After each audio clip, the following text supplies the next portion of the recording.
सावित्री 2 बेटों की माँ थी। उसे इस बात पर बड़ा घमंड था। वो मानती थी कि बेटे घर की शान होते हैं। ये ले सावित्री, मिठाई खा, मेरे यहाँ पोती पैदा हुई है। ये सुनते ही सावित्री मुंह बना के कहती है, अरे तू तो लुट गई, बर्बाद हो गई, तेरे यहाँ लड़की पैदा हो गई। अरे तू ऐसा क्यों कह रही है, मैं तो बहुत खुश हूँ। अरे जब तेरी पोती के पीछे तुझे खर्चे पर खर्चे करने पड़ेंगे ना, तब ये तेरी सारी खुशी गम में बदल जाएगी। पहले लड़की की पढ़ाई लिखाई का खर्चा, फिर उसकी शादी का खर्चा। अरे आजकल की शादियाँ कितनी महंगी हो गई है, गहने बनाओ, लाखों रुपए पानी की तरह बह जाते हैं। लड़कियाँ तो सिर्फ खर्चा करवाने के लिए ही पैदा होती हैं। इस तरह लड़कियों के प्रति अपने विचार व्यक्त करते हुए सावित्री ममता को लंबा चौड़ा भाषण देके चली जाती है।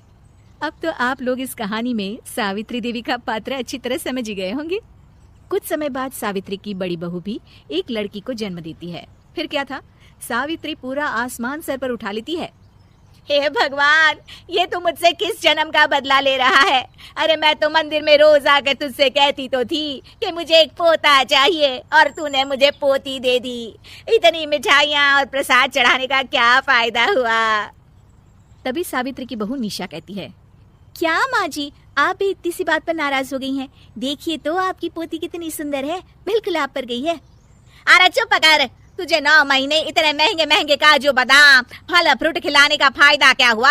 मेरे तो सारे पैसे बर्बाद हो गए। ये सुन सावित्री का बड़ा बेटा अजय कहता है, माँ, तुम सिर्फ नाम के लिए 2020 में रहती हो। असल में तुम्हारा दिमाग सैकड़ों साल पुरानी सोच रखता है। आज के जमाने में लड़का और लड़की में कौन फर्क करता है।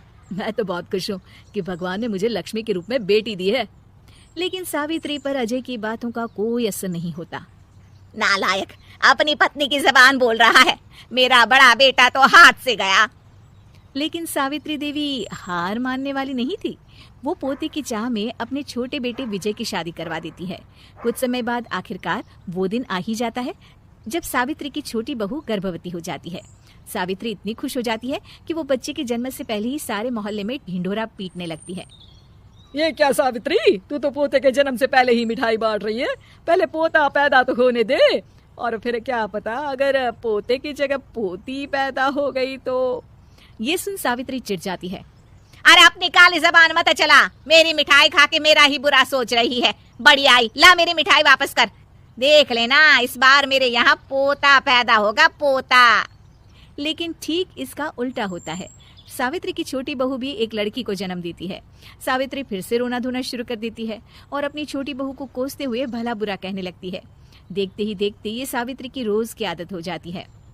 एक दिन उसकी इस आदत से परेशान होकर विजय अपने भाई अजय से कहता है, भैया, माँ खुद एक औरत होकर हमारी बेटियों को पसंद नहीं करती, उल्टा उन्हें रोज कोसती रहती है। मुझे माँ की यह आदत बिल्कुल पसंद नहीं आती। अरे तू ठीक कहता है, मैं भी अब माँ से तंग आ गया हूँ। अच्छा, तो अब तुम दोनों इस तरह पीठ पीछे मेरी बुराई भी करने लग गए हो? नहीं माँ, हम चाहते हैं कि घर में शांति बनी रहे। हमें हमारी बेटियाँ बहुत प्यारी है। मैं नहीं चाहता कि वह तुम्हारे ताने सुन सुन कर बड़ी हो, और इसीलिए हम दोनों ये घर छोड़कर चले जाएंगे। हाँ माँ, मैं भैया की बात से सहमत हूँ। जब तुम इस घर में अकेली रहोगी तब तुम्हें अपनों की कीमत का एहसास होगा।